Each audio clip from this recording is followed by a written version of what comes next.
चॅनलवरती आपल्या सर्वांचं स्वागत। आपण पाहत आहात बिग टीव्ही मराठी। मी तृप्ती कदम। पाहूया आजच्या ठळक घडामोडी।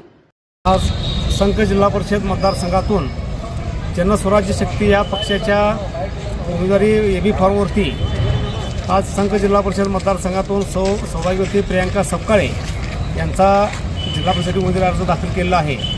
याचबरोबर गिरगाव पंचायत समिती गणातून मी स्वतः नागनाथ मोठे सर्व गटातून उमेदवारी अर्ज दाखल केलेला आहे। याचबरोबर संक पंचायत समिती मतदारसंघातून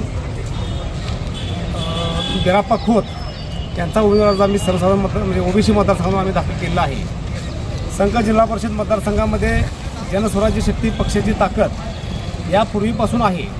2-3 जिल्हा परिषदेच्या निवडणुका पाहता यापूर्वी संक जिल्हा परिषद मतदारसंघातून स्वर्गीय बसवराज काका पाटील हे सुद्धा जनस्वराज्य तिकिटावर विजयी झाले होते आणि ते जिल्हा परिषद उपाध्यक्ष म्हणून त्यांनी काम केलेलं होतं। याचबरोबर सौभाग्यवती सुजाता पाटील याही संक जिल्हा परिषद मतदारसंघातून त्यांनी विजयी होऊन महिला बालकल्याण सभापती म्हणून त्यांनी काम केलेलं आहे। याचबरोबर गेल्या पंचवार्षिक निवडणुकीमध्ये गिरगाव पंचायत समिती गणातून ॲडव्होकेट आढळराव घेरडे यांनी जनस्वराज्य पक्षातून विजय मिळवला आणि त्यांनी सुद्धा उपसभापती म्हणून काम केलेलं आहे। यामुळं संक जिल्हा परिषद मतदारसंघामध्ये जनस्वराज्य शक्ती पक्षाची ताकद मोठी आहे।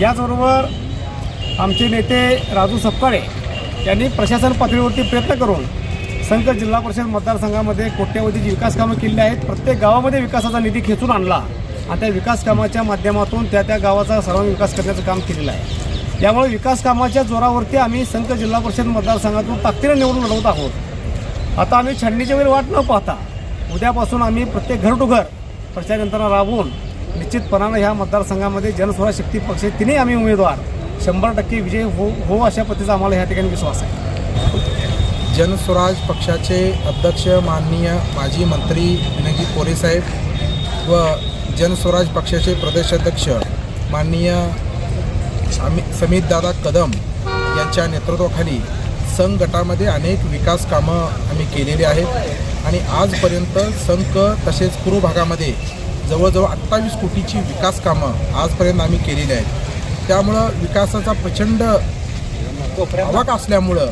विकासाचं कार्य तिथं असल्यामुळं आणि जनस्वराज पक्षाचा बालेकिल्ला संघ असल्यामुळं आम्ही संघ गटातून तिन्ही उमेदवार उभे केलेले आहेत। त्यामुळं आम्हाला 100% विश्वास आहे जनता आमच्या सोबत असेल आणि आम्हाला जनतेचा कौल आम्हाला आशीर्वाद मिळेल आणि आम्ही नक्कीच निवडून येऊ आम्हाला विश्वास आहे।